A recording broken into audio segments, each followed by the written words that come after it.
देश की बात में आपका स्वागत है और मैं हूं आपके साथ लोकेश लकी जगवानी।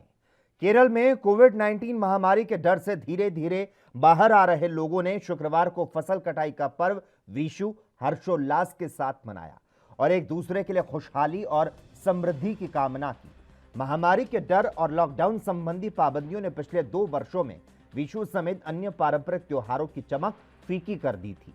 हिंदू परिवारों ने विशु के मौके पर प्राचीन परंपराओं और रीति रिवाजों का पालन किया, जबकि ईसाइयों ने बड़ी संख्या में प्रार्थना सभाओं में शामिल होकर गुड फ्राइडे मनाया। विशु और गुड फ्राइडे एक ही दिन कम ही पड़ते हैं।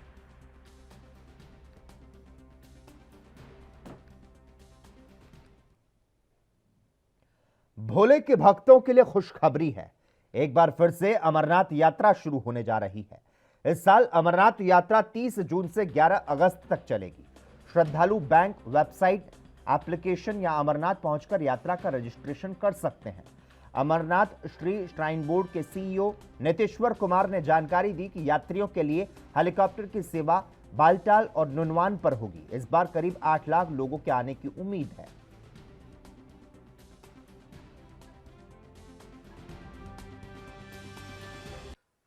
जो श्री अमरनाथ जी की यात्रा है वो इस बार 30 जून से शुरू होगी और 30 जून से शुरू होकर 11 अगस्त रक्षाबंधन तक ये यात्रा चलेगी।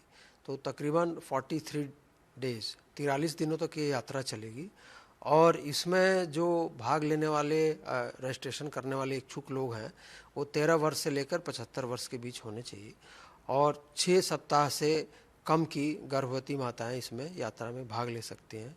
और साथ ही साथ जो कंपलसरी हेल्थ सर्टिफिकेट है वो उनके पास होना चाहिए।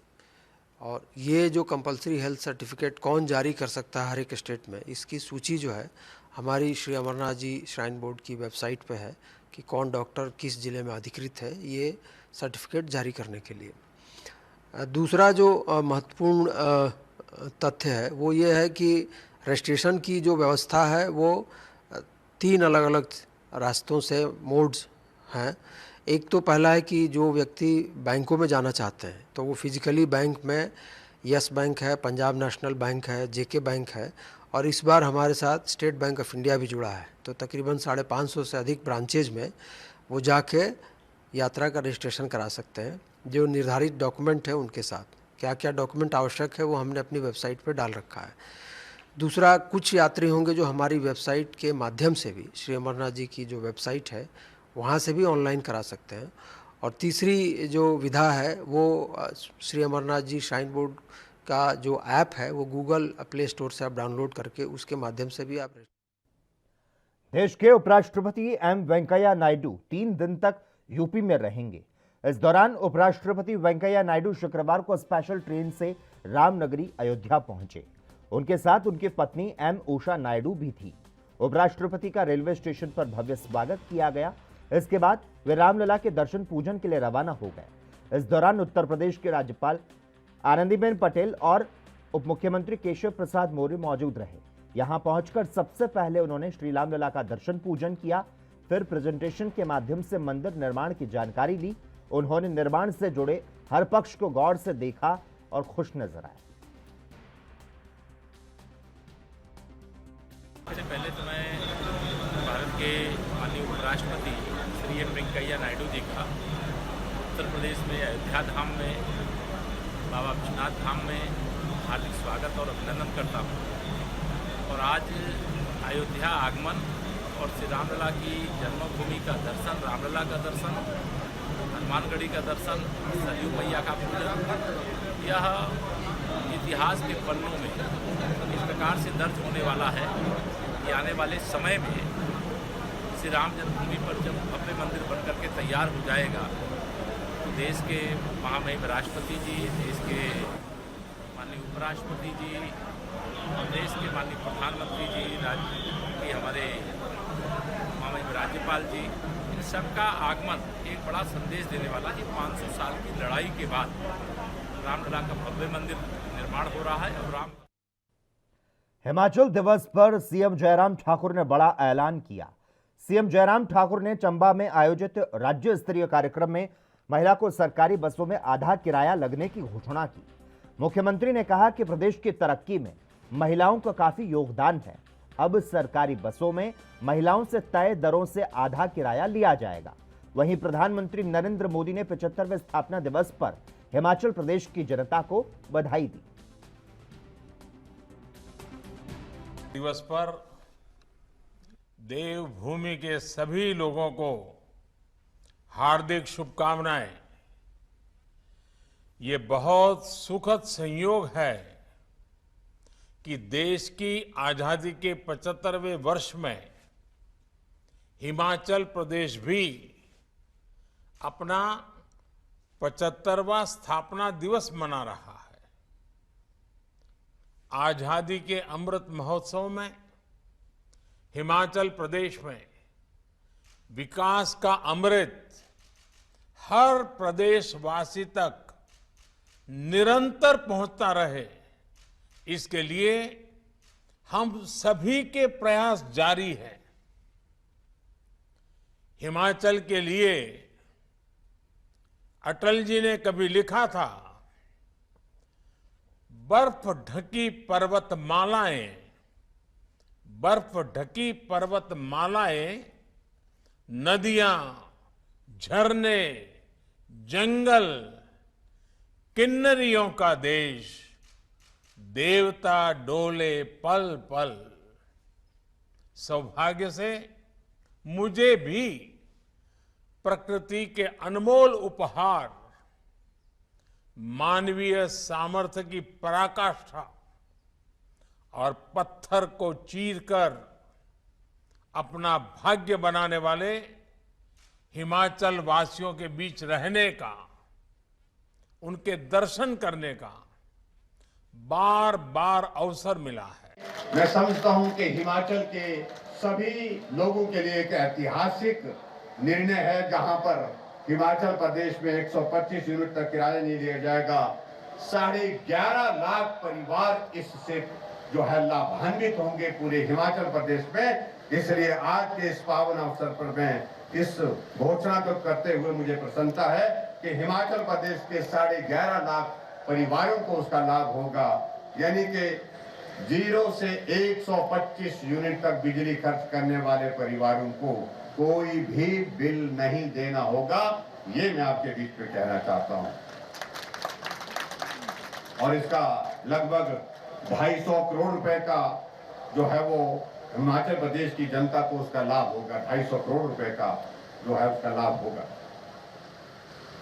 इसके अलावा बढ़कर के आगे एक और सुझाव के रूप में हमने चर्चा करने के बाद एक निर्णय किया है कि हिमाचल प्रदेश में हमारे ग्रामीण क्षेत्र में जो लोग रहते हैं, बिल उनको बहुत कम आता है पानी का, लेकिन उसके बावजूद आता है लगभग 34 रुपए 35 रुपए हर महीने का आता है।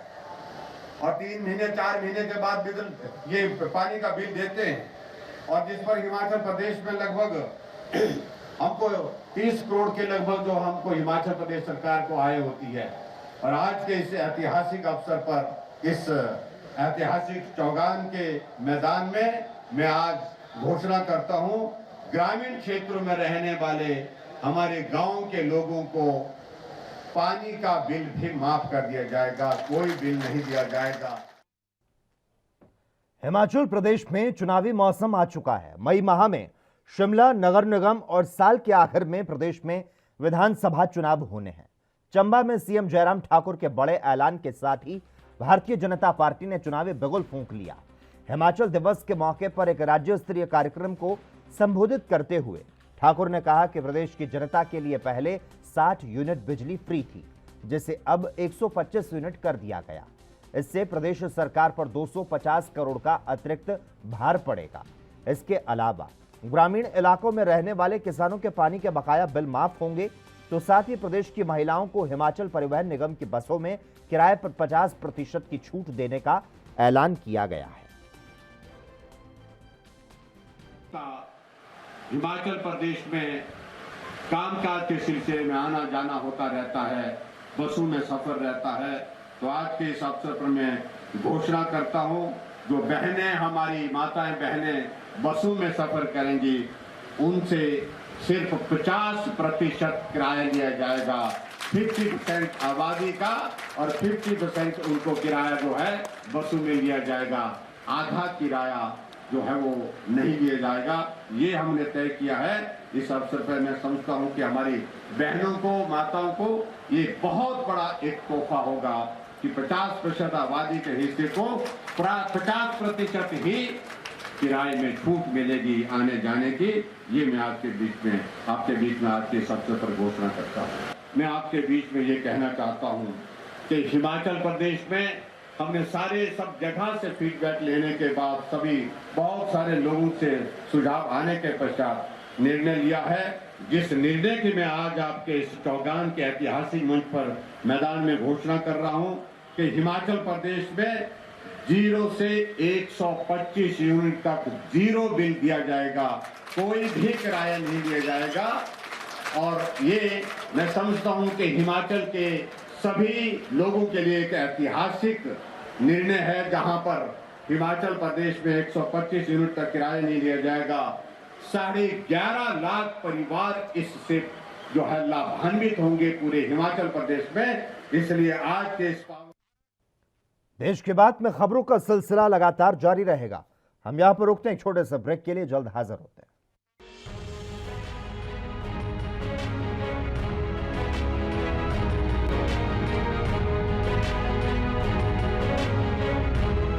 ब्रेक के बाद देश के बाद में एक बार फिर से आपका स्वागत है। हिमाचल प्रदेश के मुख्यमंत्री जयराम ठाकुर ने हिमाचल की जनता के लिए कई योजनाओं की शुरुआत करने का ऐलान किया। वहीं इस पर दिल्ली के डिप्टी सीएम मनीष सिसोदिया ने सीएम जयराम ठाकुर पर निशाना साधा। उन्होंने कहा कि जयराम सरकार केजरीवाल मॉडल की कॉपी कर रही है और बीजेपी हिमाचल में हार की डर से यह सब कर रही है। हिमाचल प्रदेश के माननीय मुख्यमंत्री जी ने घोषणा की है कि वो हिमाचल प्रदेश में 150 यूनिट बिजली फ्री करेंगे, गांव के अंदर पानी फ्री करेंगे, महिलाओं का बस का किराया आधा करेंगे। ये हिमाचल प्रदेश की सरकार ने, उनके माननीय मुख्यमंत्री जी ने अभी घोषणा की है।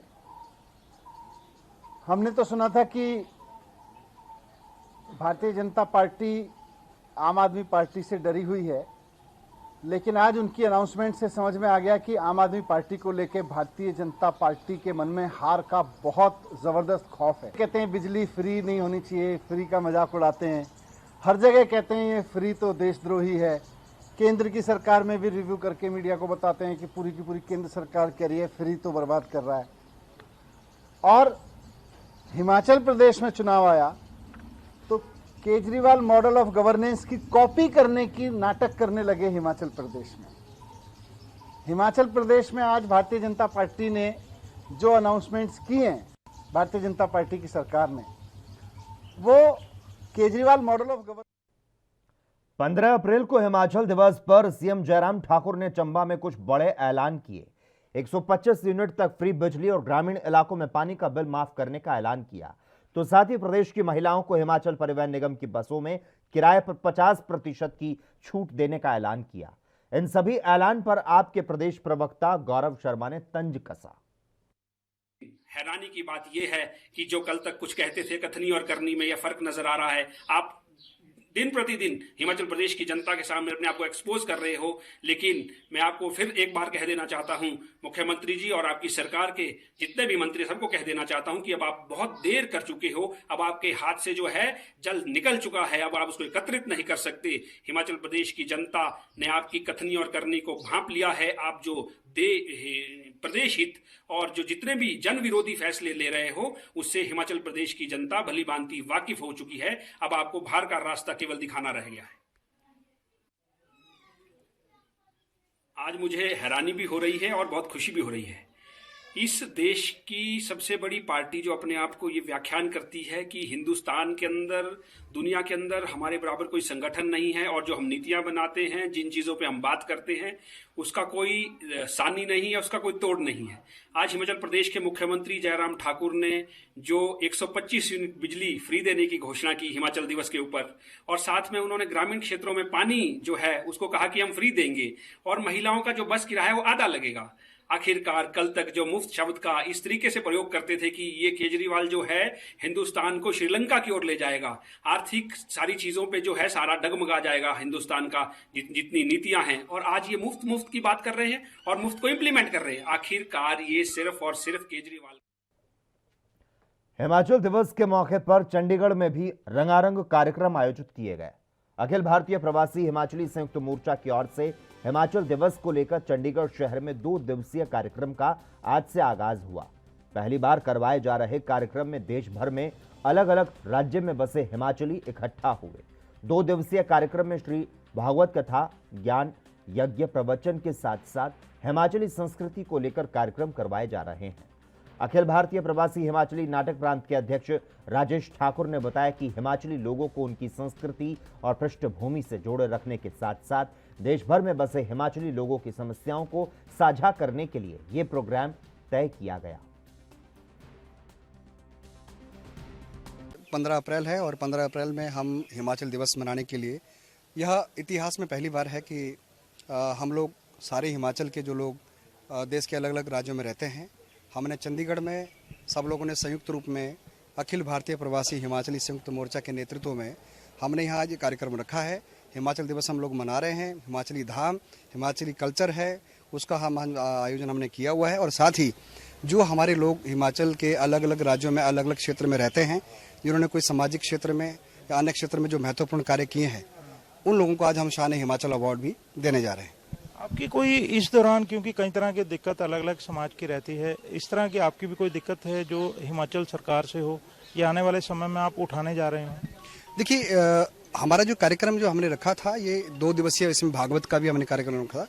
और इस कार्यक्रम में हमारे जो मुख्य अतिथि हैं वो हिमाचल प्रदेश से हमारी पिंडी दर्शन की माता नैनातुंगा देवी जी हैं, वो यहाँ आई हैं, उन्होंने हमें पिंडी दर्शन दिए हैं। इसका उद्देश्य हमारा एक ही था कि जो लोग, हम हिमाचल प्रदेश के लोग बाहर रहते हैं, बाहर जो हम लोग रहते हैं, बाहर रहते हुए 2018 में हिमाचल सरकार ने हमारे जो बच्चे हैं उनको मेडिकल शिक्षा में जो राज्य का 85% कोटा होता है वो प्रतिबंध किया हुआ है।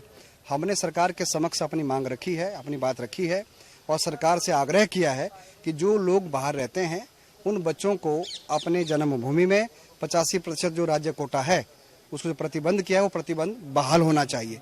हमने माननीय मुख्यमंत्री जी से 12 बार मुलाकात की है, उनको अपना ज्ञापन सौंपा है, रिमाइंडर सौंपा है और उनसे हमने आग्रह किया है। उन्होंने हमसे वादा किया है कि इस विषय में कमेटी बनाएंगे और इस विषय को उन्होंने अभी फिलहाल जो हमारे हिमाचल सरकार के मुख्य सचिव हैं उनके समक्ष भेजा हुआ है और हम उम्मीद करते हैं।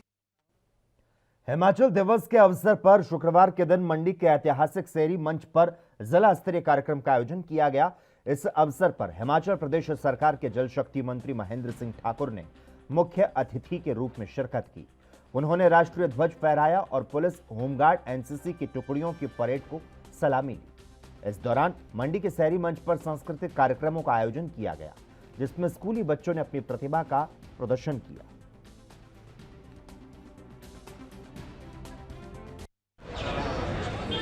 माननीय मुख्यमंत्री जी का धन्यवाद करना चाहूँगा। आज 15 अप्रैल के इस पावन पवित्र त्यौहार पर मुख्यमंत्री जी ने हिमाचल प्रदेश वासियों को 3 बड़ी सौगातें दी हैं। तो 60 यूनिट तक बिजली माफ़ की थी, उसको बढ़ा करके 125 यूनिट तक किया है। दूसरा, जो पानी के बिल है पूरे हिमाचल प्रदेश में वो माफ़ किए हैं। तीसरा, HRTC की बसों में सफ़र करने वाली हमारी जो मातृशक्ति है उनका किराया आधा माफ़ किया है। मैं प्रदेश के मुख्यमंत्री जी को ढेर सारी बधाई, शुभकामनाएं देना चाहता हूँ। देशवासियों से भी निवेदन करना चाहता हूँ कि बिहार के बेगूसराय में विश्व स्तरीय उन्नत तकनीक से युक्त पूर्वोत्तर भारत की सबसे बड़ी पेप्सी बॉटलिंग प्लांट का उद्घाटन सीएम नीतीश कुमार ने किया। शुक्रवार को, आपको बता दें, इस मौके पर मुख्य अतिथि के रूप में उद्योग मंत्री सैयद शाहनवाज हुसैन मौजूद रहे। सीएम नीतीश कुमार ने प्लांट का भ्रमण किया। जानकारी के मुताबिक इस बॉटलिंग प्लांट में कई ब्रांड्स का उत्पादन होगा। उद्घाटन समारोह को बेहतर बनाने और मुख्यमंत्री के आगमन को लेकर चाक चौबंद सुरक्षा व्यवस्था की गई। प्लांट को काफी अच्छे से सजाया संवारा गया।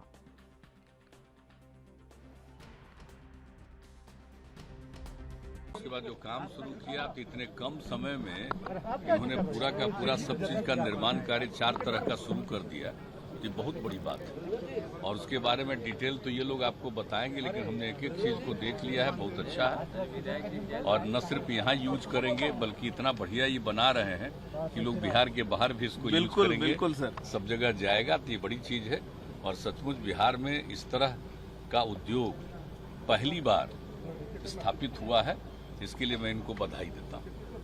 और इसी सिलसिले में यहाँ पर आए हैं और माननीय मंत्री जी को भी मैं बधाई देता हूँ कि इसी काम में लगातार लगे हुए हैं और उसी तरह से और ज्यादा भी जो काम हो सकता है उसमें और लगे हुए हैं और भी सब होगा तो एकदम बिल्कुल। हम लोग उद्योग वाले में तो आप जानते हैं शुरू से लगे हुए थे, लेकिन जो हम लोग नियम और कानून चाहते थे उस समय, जो 7, 8, 9 की बात है, उस समय के केंद्र सरकार ने नहीं दिया, तो धीरे धीरे बेकार हुआ। हम लोग तो कहते ही रहे, हर तरह का प्रमोशन हम लोग देना चाहते थे, लेकिन बाद में जब ये हो गया, उन लोगों ने परमिशन दे ही दिया और तब जब शुरू हुआ है, तब देख रहे हैं ना किस तरह से अब शुरुआत हो गया है।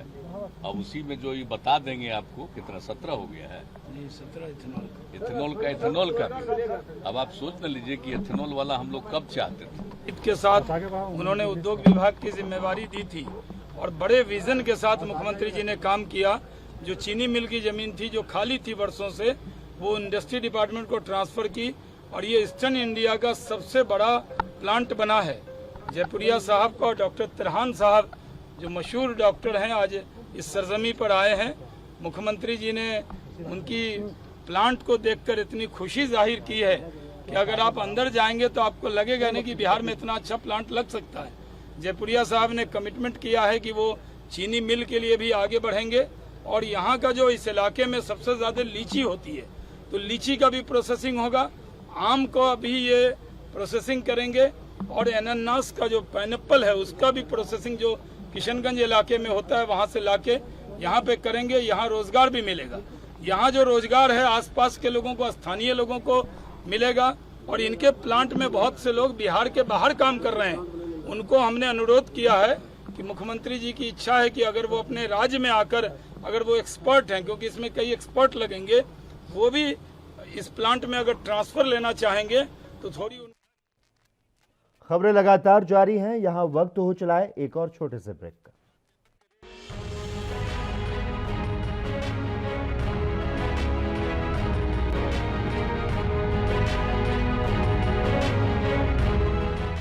ब्रेक के बाद देश की बात में एक बार फिर से आपका स्वागत है। पीडीपी की अध्यक्ष महबूबा मुफ्ती ने भारतीय जनता पार्टी पर संविधान पर बुलडोजर चलाने का आरोप लगाया, जिसके पलटवार में बीजेपी के राष्ट्रीय महासचिव तरुण चुग ने कहा कि मुफ्ती हमें अपराधियों से लड़ना ना सिखाए, वो पहले अपने गिरबान में झांके। किसी भी धर्म का हो, पंथ का हो, उस पर कार्रवाई होना, उस पर सख्त कार्रवाई होना बहुत जरूरी है। पता नहीं क्यों दंगइयों, अपराधियों, गुंडइयों के साथ महबूबा जी का एक खास तरह का प्रेम जागा है। भारतीय जनता पार्टी की सरकारों की स्पष्ट सोच है, सबका साथ, सबका विकास, सबका विश्वास, लेकिन किसी भी रूप में सांप्रदायिक वातावरण पैदा नहीं होने दिया जाएगा।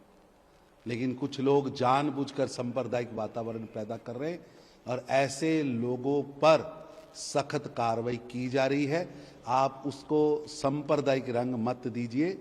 और चरारे शरीफ में आतंकवादियों को बिरयानी खिलाने वाले, उनको सेफ रूट देने वाले लोग हमको प्रश्न कर रहे हैं अपराधियों के मामले में।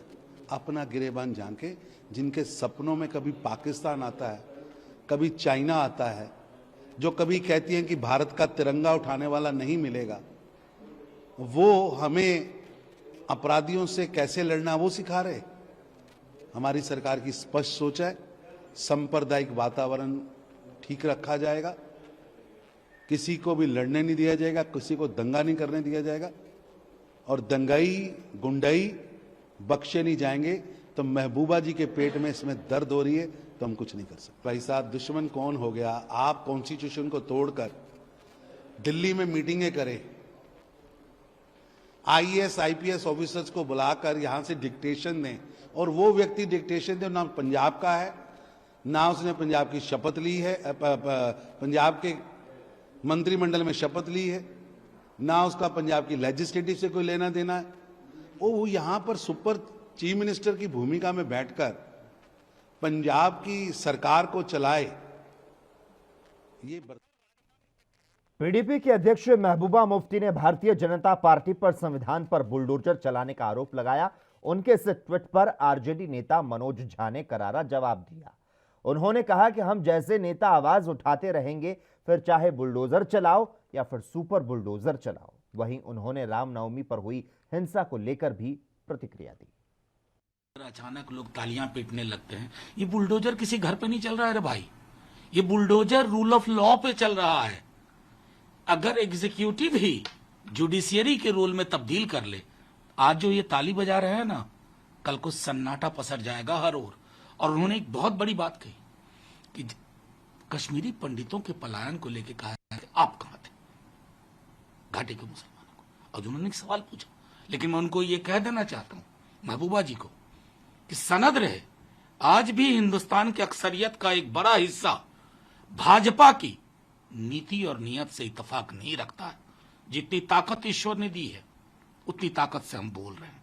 जब तक हैं हम जैसे करोड़ों लोग बोलते रहेंगे, हमारे जैसे दल चुप नहीं रहेंगे, चाहे बुलडोजर क्या सुपर बुलडोजर चला के। संविधान की जरूरत होती है कि नहीं, न्यायिक प्रक्रिया कुछ होनी चाहिए कि नहीं।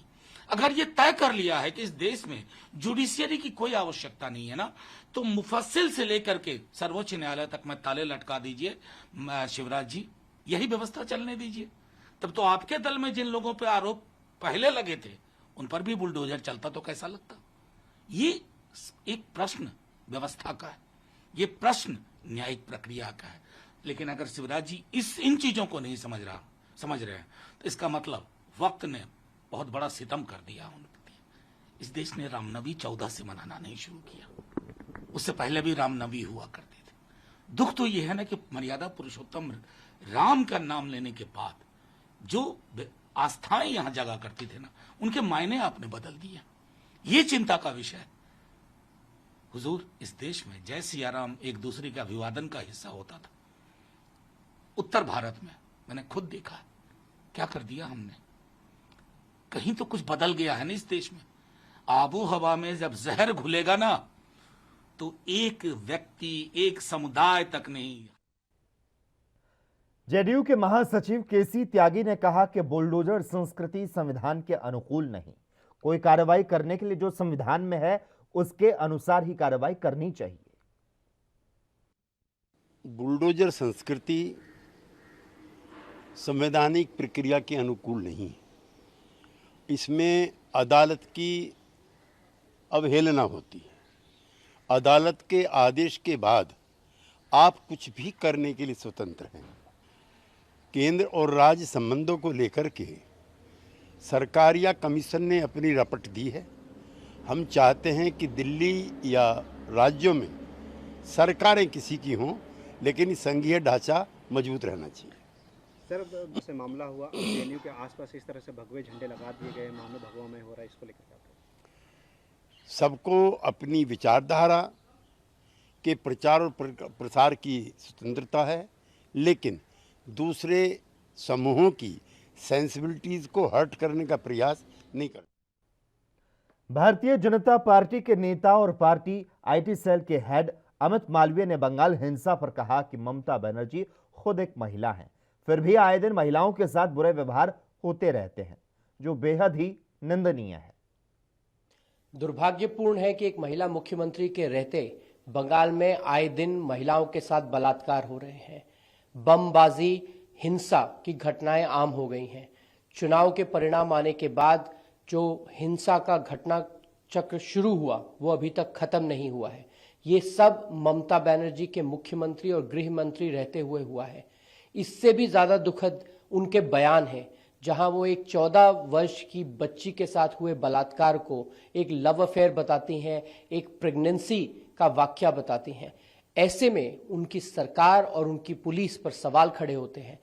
इसी के चलते कलकत्ता हाई कोर्ट ने पिछले 10 दिन के अंदर 7 केसेस सीबीआई को सौंप दिए हैं, क्योंकि बंगाल पुलिस और ममता बनर्जी पर अब हाई कोर्ट का हंसखाली रेप केस पर पश्चिम बंगाल बीजेपी प्रदेश अध्यक्ष सुकांता मजुमदार ने प्रतिक्रिया दी। मजुमदार ने कहा, बंगाल में कानून व्यवस्था खराब स्थिति में है और मुझे लगता है कि यह स्थिति सीएम के नियंत्रण में नहीं। सीएम का बयान बंगाली समाज को शर्मसार करने वाला है। पीड़िता के ऊपर लांछन लगाना एक अपराध है, इसके लिए उनके खिलाफ केस दर्ज होना चाहिए। बहुत ही खस्ता हालत में है और मुझे लगता है हमारे chief minister, honourable chief minister के भी कंट्रोल में नहीं है। पूरी बंगाल में तृणमूल कांग्रेस ने पंचायत वोट लूटने के लिए जो गुंडागर्दी शुरू की थी, वही गुंडे अभी फ्रैंकेस्टाइन बन गए हैं, जो सरकार की भी बात नहीं सुन रही और पुलिस प्रशासन का भी उनके ऊपर कोई जोर नहीं है। तो इसलिए घटना घट रही है और इस राज्य की लॉ एंड ऑर्डर सिचुएशन बहुत ही खराब हालत में। देखिए, वो तो पूरी ममता बनर्जी ने जो बयान दिया है वो पूरे हमारे बंगाली समाज को, बंगाल के लोगों को शर्मसार कर देने वाली बयान है कि एक लांछित जिसके ऊपर जो रेप हुआ है उस लड़की के ऊपर लांछन लगाना एक अपराध है और ये हमारे आईपीसी के तहत एक अपराध है और उनके खिलाफ एक्चुअली केस दर्ज होना चाहिए। आप किसी जो पीड़ित है, पीड़ित के कैरेक्टर के ऊपर क्वेश्चन नहीं उठा सकती। वो प्रेग्नेंट थी। बंगाल के नादिया में नाबालिग लड़की के रेप और मौत की घटना से राज्य के राजनीति में उबाल ला दिया है। अब इस मामले में पश्चिम बंगाल की मुख्यमंत्री ममता बनर्जी के बयान को लेकर उनकी तीखी आलोचना हो रही है। बीजेपी सांसद लॉकेट चटर्जी ने सीएम ममता पर निशाना साधा। किसी एक तो सांसद ने ये बात उठाया, सच तो बोला, उनका मुंह से बोला, मालूम नहीं है कोई कैसे उनका मुंह से बोल दिया, लेकिन कुछ सच जो हम लोग बोल रहे हैं कि महिला मुख्यमंत्री होने के बावजूद भी सबसे ज़्यादा रेप बंगाल में हो रहा है, ऐसे जो हंसखाली का जैसा घटना हुआ, ये बहुत ही मर्मांतिक है। इसके लिए मैं उनको सम्मान देती हूँ और उनके ममता बनर्जी का सरकार में जो लोग हैं, जो सच है उसको सामने लेकर आना चाहिए। जो इधर उधर इनडायरेक्टली जो बात करते हैं, नहीं ममता बनर्जी बहुत ये जो महिला लोग हैं उनके लिए बहुत सुरक्षित लगने के लिए बहुत कुछ किया है, ये एकदम झूठ है।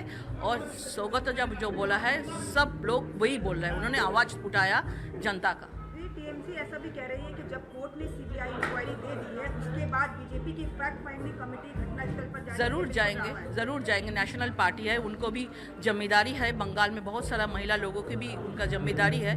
वो लोग केंद्रीय सरकार है हमारा, तो हम लोग जरूर चाहते हैं कि बंगाल में जो घटना घटती है पूरा देश देखे कि बंगाल में महिला लोग कितना असुरक्षित है। तो अगले बार भी आएगा बहुत जो घटना हो। फिल्म निर्देशक विवेक अग्निहोत्री ने ट्वीट करते हुए बताया, कश्मीर फाइल्स के बाद अब वो अपनी अगली फिल्म दिल्ली फाइल्स लेकर आ रहे हैं। और इसी पर भारतीय जनता पार्टी के नेता आरपी सिंह ने अपनी प्रतिक्रिया दी। उन्होंने कहा कि दिल्ली फाइल्स से उम्मीद है कि यह फिल्म 1984 के दंगों की सही जानकारी देगी। देखिए, मुझे पता नहीं, विवेक अग्निहोत्री साहब ने कहा कि वो दिल्ली फाइल बनाएंगे। हम तो स्वागत करते हैं। अगर जो 1984 में जिस प्रकार से मैसेकर हुआ, दिल्ली में कार्नेज हुआ, उसकी जानकारी अगर देश के सामने जा सके, उस षड्यंत्र की जानकारी हुआ, उसकी जानकारी तो कुछ लोगों को है, परंतु उसके षड्यंत्र के पीछे कौन लोग थे, कमलनाथ का क्या गेम प्लान था, जहाँ और लोग जो कांग्रेस के लीडर थे बड़े, उन्होंने क्या क्या किया, जगदीश शेट्टर, सज्जन कुमार, ये सब, HKL भगत, ललित माखन, ये सब लोग कौन लोग थे, इन्होंने क्या सोचा, कैसे सोचा। और जो 84 दिल्ली में हुए, कोई रातों रात या कोई इंदिरा गांधी की हत्या के कारण से नहीं हुआ, वो पहले से प्री प्लान थी। दुनिया में सिर्फ एक ही जगह है जहाँ विधवा कॉलोनी है, वो तिलक विहार में है, जहाँ पर मेरी विधवा बहनें रहती हैं। एक बहन के साथ एक रात में 27 बार रेप हुआ था। अपेक्षा करते हैं जानकारी दुनिया तक जाएगी।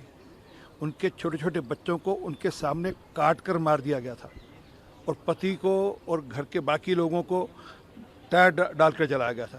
अपेक्षा की वो ठीक जानकारी दुनिया तक जाएगी। अपेक्षा ये भी करते हैं कि जो ढींगरा कमेटी ने कहा, जिसकी लड़ाई मैंने लड़ी, वो जानकारी भी जरा जाएगी।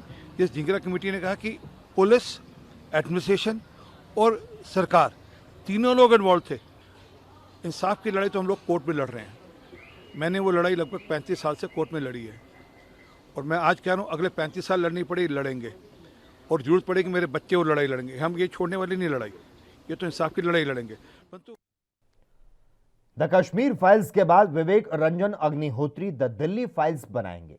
विवेक रंजन अग्निहोत्री ने ट्वीट पर अपनी नई फिल्म का टाइटल बताया। इसी मामले पर प्रसिद्ध वकील एचएस फुल्का ने प्रतिक्रिया दी कि जो ये जीनोसाइड 1984 में ये दिल्ली में हुआ, ये इसका सच बाहर आए, बहुत जरूरी है। और एक फिल्म एक बड़ा स्ट्रॉन्ग मीडिया है कन्वे करने का। और पहले भी एक दो फिल्म बनी हैं 1984 पे, मगर वो फिक्शन थी। अगर ये ट्रू अकाउंट के बेस पे स्टोरी बनेगी, इसका अपना इम्पैक्ट होता है, बहुत ज़रूरी है। और जैसे ये जो कुछ कांग्रेस लीडर कह रहे हैं कि ये हिंदू सिखों के बीच में कम्युनल टेंशन होगी, ये बिल्कुल गलत बात है। बिल्कुल ये नहीं होगी, क्योंकि ये कोई हिंदू सिख दंगे नहीं थे। ये एक नरसंहार था, एक जीनोसाइड था जो कांग्रेस पार्टी और कांग्रेस सरकार ने सिखों के खिलाफ किया। और ये अगर ये जिस तरह से इन्होंने प्लान की थी उस टाइम कांग्रेस सरकार ने, अगर ये कहीं ज़्यादा सिखों को मारते, कहीं ज़्यादा और इनका लॉस करते, डैमेज करते, अगर जो लोकल जनरल पॉपुलेशन है वो सिखों के साथ ना खड़ती। जो लोकल जनरल पॉपुलेशन है उन्होंने सिखों का साथ दिया, उनका साथ बिल्कुल नहीं दिया। जितनी अपोजिशन लीडर्स हैं सारे क्रॉस ऑल पार्टीज, सारे के सारे सड़कों पे उतराए उस टाइम के ये कत्लेआम बंद करो और सिखों को बचाने के लिए। मैं उससे पहले इंदिरा गांधी से पहले जो प्राइम मिनिस्टर थे चरण सिंह, डिप्टी प्राइम मिनिस्टर थे देवीलाल, वो सड़कों पे बाहर आ गए। और मदन लाल खुराना, विजय कुमार मल्होत्रा, इवन अटल बिहारी वाजपेयी, वो सभी। और यहाँ तक कि रामविलास पासवान, उस टाइम भी एमपी थे वो, रामविलास पासवान ने सिखों को अपने घर में शेल्टर दी और जाके। विवेक अग्निहोत्री की नई फिल्म दिल्ली फाइल्स पर प्रतिक्रियाओं का दौर लगातार जारी है। इसी कड़ी में बीजेपी नेता मनजिंदर सिंह सिरसा ने अपना बयान दिया और फिल्म का समर्थन किया। उन्होंने कहा कि 1984 के दंगों का सच सबके सामने आना चाहिए। करते हैं, जरूरी है। मैंने भी विवेक अग्निहोत्री जी को ट्विटर पे ये आग्रह किया था कि ऐसी मूवी एक बननी चाहिए। 1984 का जो कत्लेआम है, किस तरह से देश के अंदर देश की चुनी सरकार ने, एक प्रधानमंत्री ने एक कम्युनिटी को खात्मा करने की कसम खाकर एक रिलीजन को ये कदम उठाया, हजारों लोगों को मरवाया गया, सरकार का इस्तेमाल किया गया, सरकारी तंत्र का इस्तेमाल किया गया, प्रधानमंत्री के कार्यालय का इस्तेमाल किया गया, वहां पे मीटिंगें की गई। और एक ऐसी गौरवमयी कम्युनिटी जिसने हमेशा देश के लिए अपनी जान निछावर की है, चाहे वो बॉर्डरों की बात हो, चाहे वो आज़ादी में सबसे बड़ी कुर्बानी देने वाली कम्युनिटी, और फिर उन लोगों को पुरस्कार दिए गए जिन्होंने हमारा कत्लेआम किया। उन लोगों को मंत्री, मुख्यमंत्री, एमपी, एमएलए, काउंसलर बनाया गया।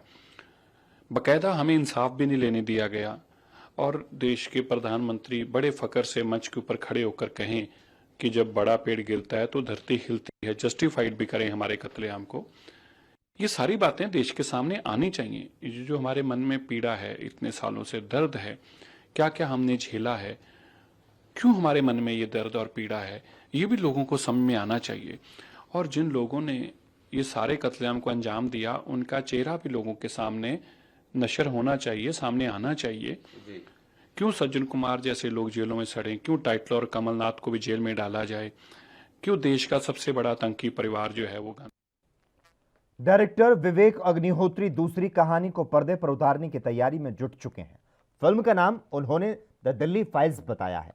इस मुद्दे समेत अन्य मसलों पर कांग्रेस नेता राशिद अलवी ने प्रतिक्रिया दी। मुझे ताज्जुब है, अग्निहोत्री कोई फिल्म बनाएंगे, वो देश की सबसे बड़ी खबर बन गई है। कश्मीर फाइल बनाएंगे, सिखों के दंगों पे बनाएंगे, तो फिर वो गुजरात के दंगों पे क्यों नहीं बना रहे? अगर बहुत ईमानदार आदमी है तो उस पर भी बनानी चाहिए। और उस पर भी क्यों बनानी चाहिए? देश के अंदर 70 साल में हजारों दंगे हुए हैं, हर एक दंगे पे फिल्म बनाए। और मैं तो प्रधानमंत्री से कहूँगा, अगर वो इन चीज़ों को इनकरेज कर रहे हैं तो एक मिनिस्ट्री इसी के लिए अलहदा से बना दे, कि ताकि फिल्में बनती रहें दंगों के ऊपर। दुर्भाग्यपूर्ण है। क्या भारत इसी के लिए जाना जाएगा दुनिया के अंदर, कि पहले कोई फसाद होगा, फिर उस पर फिल्म बनेगी और फिर उस पर तालियां बजाई जाएंगी? देखिए, अगर मुख्यमंत्री ये बोल रहे हैं कि उन्होंने कुछ नहीं किया है, तो मुख्यमंत्री किस बुनियाद पे ये बात कह सकते हैं? और ये निश्चित तौर से उनका इस्तीफा फिर क्यों मंजूर किया जा रहा है? उनके खिलाफ FIR होनी चाहिए, इन्वेस्टिगेशन होना चाहिए, उनकी गिरफ्तारी होनी चाहिए। और जैसे कि पूरे देश के अंदर होता है, बीजेपी के नेता खड़े होकर बोलते हैं कि चिंता की क्या बात है, अदालत सच और झूठ का फैसला करेगी, तो इनके भी सच और झूठ का फैसला अदालत कर देगी। FIR करके इन्वेस्टिगेशन शुरू कीजिए, गिरफ्तारी कीजिए। क्या अदालत पे भरोसा नहीं रहा बीजेपी और बीजेपी के मुख्यमंत्री का? पोजीशन जज नहीं बन रहा। मुख्यमंत्री जी, आप जज बन रहे हैं, आप सर्टिफिकेट दे रहे हैं कि उन्होंने कुछ नहीं किया। फिर तो ना पुलिस की जरूरत है ना अदालतों की जरूरत है, फिर तो हर केस के अंदर आप ही फैसला क्या कीजिए। अकरबा मेरे करें कत्ल का दावा किस पर? वही शाहिद, वही कातिल, वही मुंसिफ ठहरे।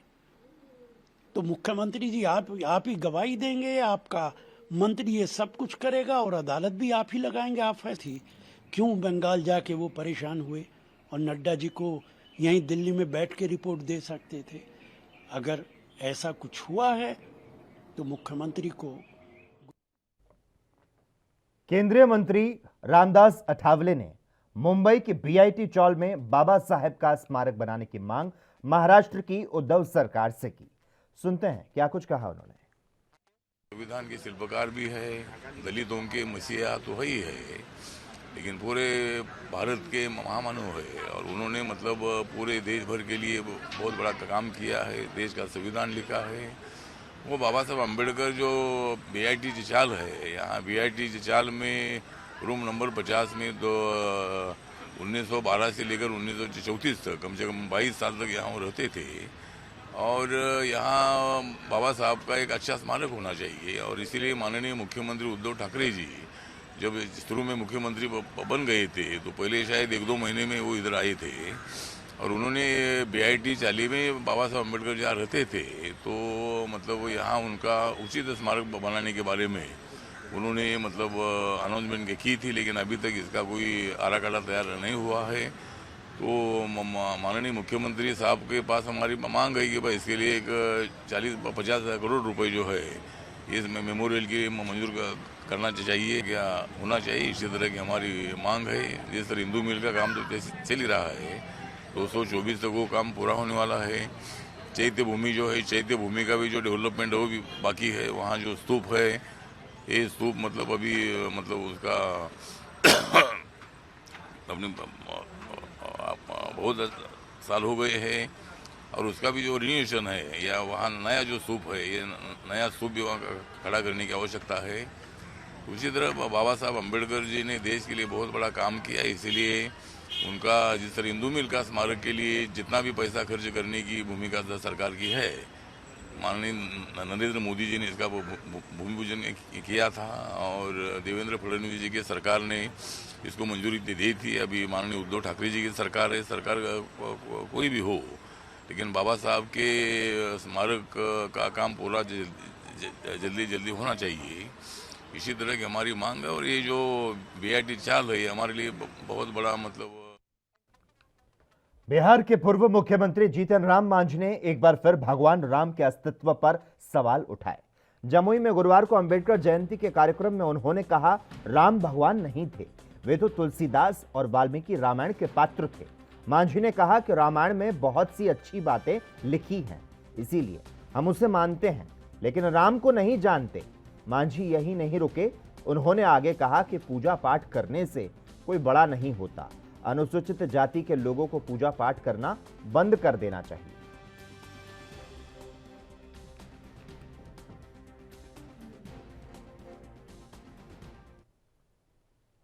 वहीं खरगोन घटना पर बोलते हुए कांग्रेस विधायक सज्जन सिंह ने कहा कि भारतीय जनता पार्टी और RSS एजेंडे के तहत दंगा भड़का रहे हैं और इसमें उनका साथ असदुद्दीन ओवैसी दे रहे हैं। संपूर्ण भारत RSS और बीजेपी का एक एजेंडा है, हिंदू मुस्लिम मंदिर मस्जिद खिलाते रहो, और इसमें सहयोगी है IMI पार्टी। असदुद्दीन ओवैसी एक सहयोगी पार्टी के दल के रूप में RSS और बीजेपी का सहयोगी बन के काम कर रहा है।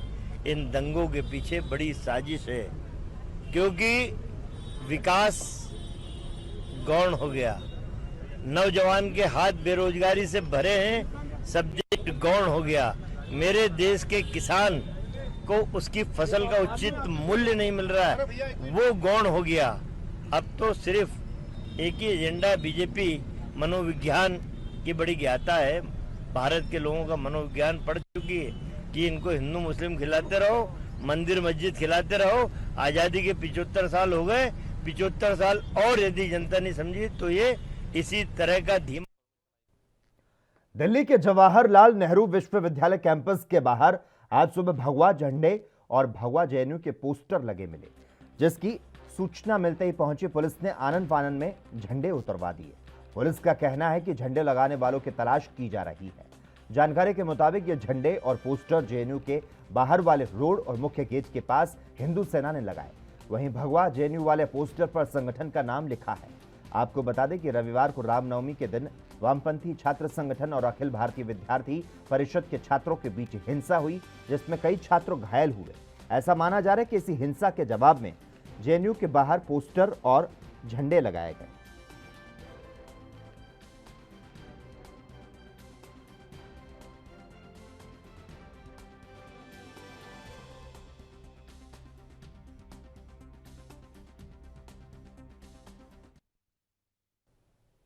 इंग्लैंड के सबसे सफल कप्तानों में से एक जो रूट ने इंग्लैंड की कप्तानी को छोड़ दिया है। पिछले कुछ समय से टेस्ट मैचों में टीम संघर्ष कर रही थी। उन्होंने 5 साल तक अपनी टीम का नेतृत्व किया। इस दौरान उन्होंने 64 टेस्ट मैच खेले और 27 मैचों में टीम को जीत दिलाई।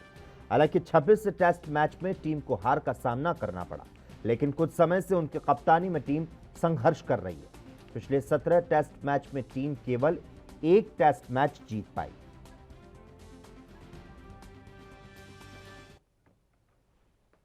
और इसी के साथ ही देश की बात में बस इतना ही। तमाम अहम खबरों के लिए लगातार आप जुड़े रहिए एएनबी न्यूज के साथ।